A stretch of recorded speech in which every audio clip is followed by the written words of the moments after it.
Hello guys, good afternoon. So, kararating lang namin pumunta kami ng, anong tawag niyan? Yung sa zoo. Tapos ang init, parang 1 hour and 30 minutes lang kami doon. And then, sumaglit kami doon sa Filipino Asian Mart. Bang tawag doon?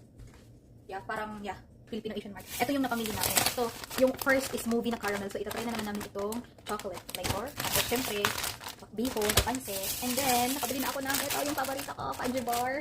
And then, ito, yung puto, lalagyan ng puto or lutuan ng puto. Finally, nakabili na din ako nito kasi meron akong ready mix nga, diba? And then, ito, cheese, Edin cheese, Goya. Ito, one of my favorite as well, pillow. Ito, chocolate or pop. And, finally, nakabili na ako ng Bear Brand. Ito. And, also, ito, try ko din itong Delimundo na corn beef. Saka, ito, shrimp paste or yung bagoong sa atin finally.